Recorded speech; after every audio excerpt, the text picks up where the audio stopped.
What's up, members of the barrio? It's John, coming to you from Tribeca, and we've made many videos on this channel about New York City travel tips, but a lot of that stuff was pretty generic, about not crowding the sidewalk, about wearing comfortable shoes, stuff like that. Today, we're taking it one step further. I'm gonna be sharing 10 New York City travel tips that nobody talks about. Guys, make sure to stay tuned till the end of the video. The last tip is really important, and check out our other New York City playlists, all linked down below in the description. Here we go.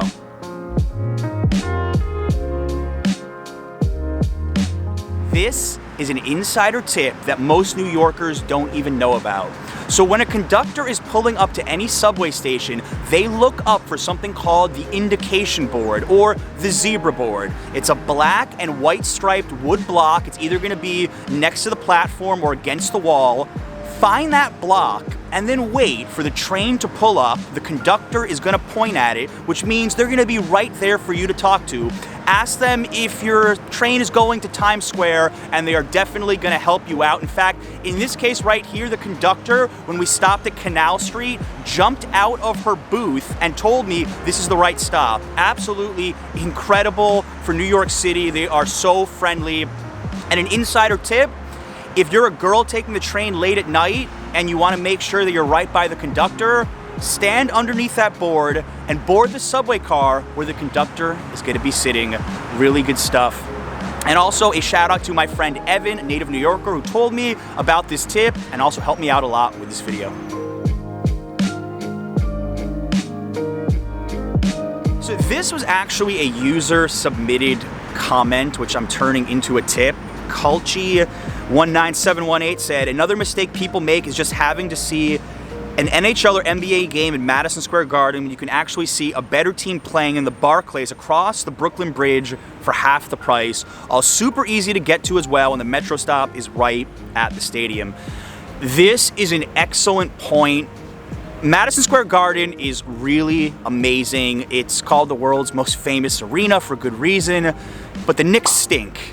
If you just want to come to New York to see a sporting event, I'm a Knicks fan, but they are horrible, and tickets are a lot more expensive to see a game at the Garden than seeing the Brooklyn Nets at the Barclays Center. Ditto for the New York Rangers. If you want to see the New York Islanders, who play 20 games a year in Brooklyn at the Barclays Center, those NHL tickets are going to be a lot cheaper. And if your favorite team is coming to New York, normally they're going to play a game at the Garden, and then they're going to play another game at the Barclays Center. So I promise you prices will be cheaper if you're willing to go to the Barclays Center. If you're dead set on going to the Garden, I'm not going to stop you. You are just going to be spending more money. And this tip is also useful for concerts. If Elton John comes through New York City, the tickets at the Garden on the secondary market on StubHub.com are going to be a lot more than going to Brooklyn. Another good point, there is a third arena in the New York metro area in Newark. It's called the Prudential Center. The New Jersey Devils NHL team plays there. It's just a 20-minute train ride from Penn Station in Midtown Manhattan, and you can also see concerts cheaper there as well. So this tip could save you quite a bit of money. Small New York City restaurants that are very busy and you can see a line forming for people to get seats. You have to be aware of this. I'm gonna give you an example. I was at a Thai restaurant a few nights ago with a friend. There was about 8 people standing outside. This place had 10 tables, and about midway through our meal, just as we were getting close to finishing, the waiter arrived with a check. This is a very subtle New York thing. It means, guys, we're busy. If you're not gonna order anything else, just make sure you pay when you're done and wrap it up. I think that it would be considered rude if there's a huge line waiting outside and you're not ordering anything, you're just sitting and chatting, and they need that table. The restaurant needs the table to make more money, other customers are waiting, and if you're not ordering anything, you should consider getting up after you pay your bill and going for dessert somewhere else or going to a bar, because not only are you going to be exploring another place in New York, but you're also being very courteous to other people around you. So this is a tip I don't hear a lot of people talking about, but you'll definitely see it in New York in smaller, crowded restaurants. This is another comment from one of you guys out there that spurned this tip. Jonathan Martin wrote, "The biggest mistake was for sure bringing a car into the city. The entire process of driving through hours of traffic on 34th Street, spending way too much on parking, trying not to hit people and other cars was definitely a lesson learned. By the way, love your videos, feature this comment. Your wish is my command." Your comment just got featured. And while this is something that people talk about, I decided to throw it onto this video because I want to reiterate it so much. If you come to New York City, I don't recommend bringing your car. I don't recommend renting a car for a lot of reasons. The first one, parking costs. If you're staying at a hotel in Midtown Manhattan, parking is going to cost you $50 or more per night. What could you do with those $50 that you're not spending on parking your car? I don't know, a lot of things. Second, traffic. Traffic can be horrendous, especially in Manhattan, especially during the day. Maybe it's not as bad as Los Angeles, but still, you don't want to deal with it.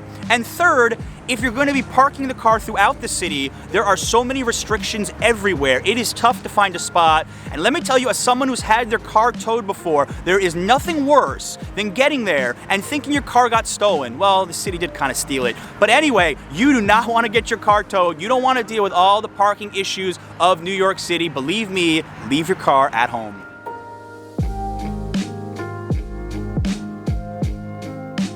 So this originated in Europe, and you know what I'm talking about, those locks that have a couple's name and they are chained onto a lot of famous landmarks in New York City, specifically the Brooklyn Bridge. Well, let me tell you, they are not good for New York. The Brooklyn Bridge is very old. All of those locks are weighing down on it. In fact, the Department of Transportation had to take care of this themselves.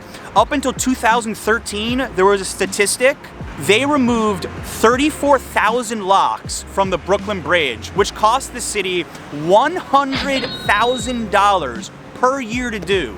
Let that sink in for a second. Gentlemen, if you want to tell her you love her forever, put a ring on it because that lock is gonna get cut down. It's not doing the city any favors. They even had reports about how the locks were breaking some of the chains down. It was landing on the Brooklyn Bridge. They had to divert traffic. It's no good. And for that matter, don't litter on the bridge. Don't leave anything on the bridge. Respect the city. Look, I get it. Photography and Instagram are a big thing now when you travel, but just remember, there are a lot of people that live in New York City, and there's beginning to be problems with people taking photos for Instagram at certain locations. Point number one, the Joker stairs in the Bronx. There have been a lot of complaints from local residents up there about people just coming to the stairs to take pictures. Well, guess what? There are folks that live there and they take those stairs every single day. They're getting it blocked by people taking photos for the gram. So what I'm telling you is that if you're gonna be taking Instagram photos in popular locations where there's gonna be local New Yorkers just walking by, going to work, be very aware of that. Another great example is the Brooklyn Bridge. If you're standing in the bike lane and locals are biking to and from, getting to Manhattan, getting to Brooklyn, you are gonna annoy them a lot. So wherever you decide to take photos in this city, always be aware of your surroundings.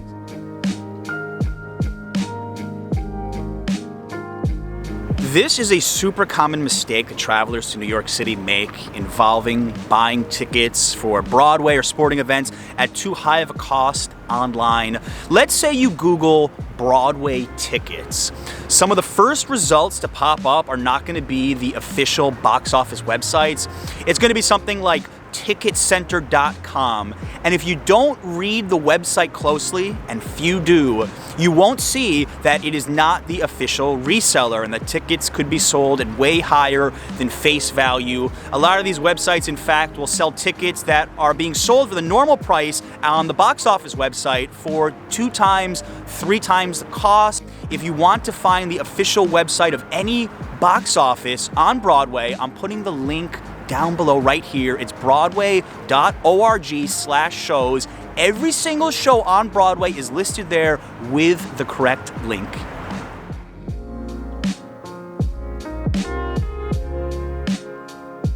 I don't know why so many young people, when they visit the city, obsess over going to the clubs in Meatpacking District. I honestly think that is the last place you would actually find local New Yorkers going out, paying a ton of money to get bottles and have all those issues with doormen and lines. We've covered so many different things on this channel. We've covered rooftop bars, we've covered speakeasy bars. One thing we haven't talked too much about, hint hint, video coming, breweries in Long Island City. But whatever your taste is, don't feel like New York City nightlife just revolves around nightclubs in one area, meatpacking. Trust me, there's so much more to it. There's hookah bars, there's wine bars, there's even bars that specialize in mocktails, non-alcoholic drinks. Seriously. So when you visit New York, make sure you don't limit yourself.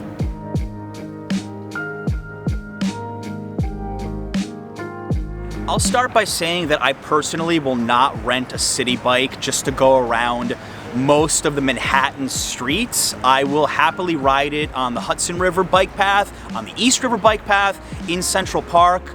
But I feel like too many tourists who aren't that confident about their biking abilities or think that New York City is like Europe, which has dedicated bike lanes where you are absolutely not going to see cars crossing into them. Let me tell you, bike riding in New York City can be a very tricky thing. Taxis a lot of times don't follow traffic laws. Other cyclists don't follow traffic laws. If you're not a very confident cyclist, you can easily run into some issues. So I would just warn you about that. Don't feel like the easiest way to get around New York is to get a city bike unless you are absolutely confident in bike riding into some pretty crazy situations. In fact, I'm more afraid of people on bikes in New York than I am afraid of other cars, because a lot of times they'll be going the wrong way. I've almost been hit by people on bikes multiple times, so just something to think about. Those attacks hit New York very hard. And my own personal story, I was in high school, other side of the Hudson River in North Jersey. I had people from my school whose parents were killed that day. It is such a sensitive issue in New York, and the reflecting pools are a very solemn place. Something that I absolutely hate to see are tourists there with selfie sticks, smiling, being very happy in a very solemn place. Let's be honest, that memorial needs to be treated like a cemetery. You need to show the same respect there that you would show at any kind of memorial. People died there. Please, please be aware of that. You even sometimes see family members of the victims coming, leaving flowers. Just breaks my heart to see teenagers smiling and taking fun-looking photos there. If you want to take selfies, you want to smile a lot, do it in front of One World Trade. Don't do it at the reflecting pools. Tell me down below in the comments what you thought of this list of tips, and make sure to check out our other New York City playlists, all linked down below in the description. Special thanks to my camera guy, Ben. Guys, thank you so much for watching. As always, until next time.